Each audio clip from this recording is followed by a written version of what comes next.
તો આજે આપણે બનાવીશું સ્વાદિષ્ટ ફ્રેન્કી, જે બનાવવી ખૂબ જ સરળ છે અને ખૂબ જ ચીઝથી ભરપૂર હોય છે આ ફ્રેન્કી, અને ખાવામાં પણ ખૂબ જ સ્વાદિષ્ટ હોય છે.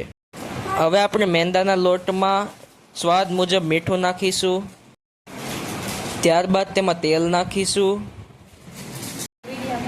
ત્યારબાદ આપણે પાણી નાખીશું અને લોટ બાંધી લઈશું સારી રીતે. હવે આપણે આ લોટ બાંધી લઈશું.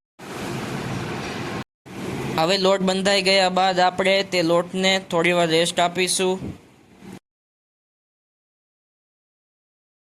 હવે એક વાસણમાં તેલ લઈ તેમાં લસણની કળી ઉમેરી લઈશું. ત્યારબાદ તેમાં લાલ મરચું ઉમેરી લઈશું આપણે,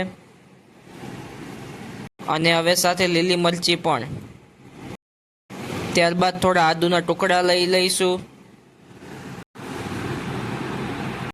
ત્યારબાદ હવે આપણે કાંદા પણ ઉમેરી લઈશું સાથે.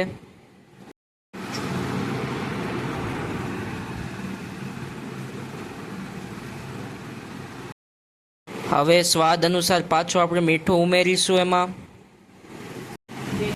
હવે કાંદા લઈ લીધા બાદ ટમેટા નાખીશું અને તેને પણ મિક્સ કરી લઈશું. ત્યારબાદ આપણે લાલ મરચું ઉમેરી લેશું અને ત્યારબાદ આપણે હળદર ઉમેરીશું તેમાં. ત્યારબાદ ધાણા જીરું પણ ઉમેરી લેશું. હવે આ બધું થઈ ગયા બાદ તેને સારી રીતે મિક્સ કરો અને ત્યારબાદ પાણી ઉમેરી પણ થોડું મિક્સ કરી શકો છો. હવે આપણો મસાલો તૈયાર થઈ ગયો છે. હવે આપણે તે મસાલાને મિક્સરમાં પીસવા માટે નાખી લઈશું.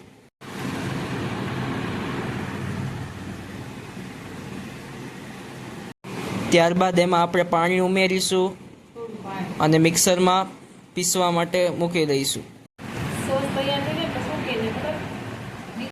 હવે આપણે શેઝવાન ચટણી તૈયાર છે. હવે આપણે ફ્રેન્કીનો મસાલો બનાવવા માટે એક વાસણમાં તેલ ગરમ કરવા માટે મૂકી દઈશું. હવે આપણી એટલી સામગ્રી તૈયાર છે, તમે જોઈ શકો છો. હવે આ બધી સામગ્રી તેલમાં ફ્રાય કરવા માટે એક પછી એક નાખી લઈશું.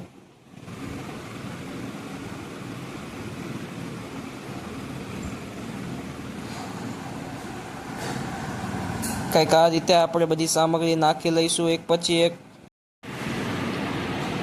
અને તેને સારી રીતે મિક્સ પણ કરતા જશો આ રીતે કંઈક.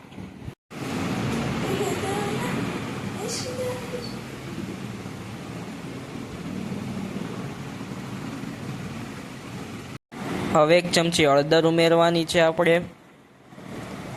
ત્યારબાદ એક ચમચી લાલ મરચું ઉમેરવાનું છે આપણે, અને સાથે ધાણા જીરું પણ ઉમેરી લેવાનું છે.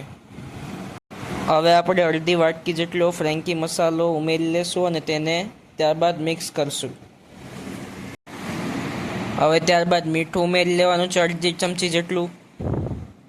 ત્યારબાદ તેમાં થોડું પાણી ઉમેરી લેવાનું છે જરૂરિયાત મુજબ, અને સોસ ઉમેરવાનો છે. હવે આ બધા સાથે આપણે બાફેલા બટેકા પણ એડ કરી લઈશું આમાં, અને સારી રીતે આપણે મિક્સ કરી લઈશું. ત્યારબાદ આપણા આ મસાલો કંઈક આવો દેખાશે, તમે જોઈ શકો છો. હવે આપણે આ રોટલી વણી લઈશું ફ્રેન્કી માટે. ત્યારબાદ એક પેનમાં આ રોટલીને કાચી પાકી શેકી લઈશું આપણે.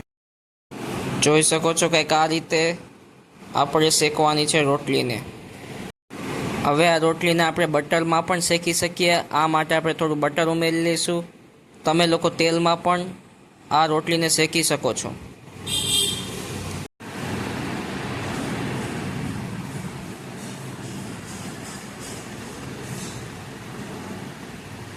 કંઈક આ રીતે ફ્રેન્કી માટે રોટલી બનીને તૈયાર છે.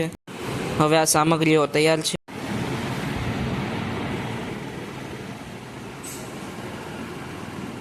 હવે આપણે આ રોટલી ઉપર શેઝવાન ચટણી ઉમેરવાની છે. કંઈક આ રીતે આપણે ફ્રેન્કીની રોટલી માટે શેઝવાન ચટણી ઉમેરી લેવાની છે આપણે. હવે તેમાં ફ્રેન્કીનો તૈયાર કરેલો મસાલો ઉમેરવાનો છે કંઈક આ રીતે. એ ટીકી વાળીને તમે એ મસાલો એડ કર્યા બાદ તેમાં કાંદા ઉમેરવાના છે. હવે આ કાંદા ઉમેરાઈ ગયા બાદ તેમાં કોબી ઉમેરી લેવાની છે. પછી ગાજર ઉમેરવાનું છે આપણે, અને ત્યારબાદ કેપ્સિકમ મરચું ઉમેરવાનું, અને સાથે સોસ ઉમેરી લેવાનો છે, અને સાથે ચાટ મસાલો ઉમેરી લેવાનો છે, અને વેફરથી ખૂબ જ સારો સ્વાદ આવે છે. આ બધા પછી ત્યારબાદ આપણે ચીઝ ઉમેરવાનું છે. ચીઝથી ફ્રેન્કીનો સ્વાદ ખૂબ જ સારો આવે છે, અને ચીઝથી ભરપૂર આ ફ્રેન્કી આપણને ખાવામાં ખૂબ જ સ્વાદિષ્ટ લાગે છે. ત્યારબાદ આપણે આ ફ્રેન્કીને કંઈક આ રીતે ગોળ રાઉન્ડ શેપમાં ભૂંગળું વાળી દેવાનું છે આપણે આ ફ્રેન્કીને. આમ આપણી આ ફ્રેન્કી ચીઝથી લબાલબ અને સોસ સાથે ખૂબ જ સ્વાદિષ્ટ ફ્રેન્કી બનીને તૈયાર થઈ ગઈ છે. તો આપણી આ ફ્રેન્કી તમે એકવાર ઘરે બનાવીને ખાશો તો વારંવાર બનાવવાનું મન થશે. તો આવી જ અવનવી રેસિપીઓ માટે અમારી ચેનલને લાઈક કરો, શેર કરો અને સબસ્ક્રાઈબ કરો.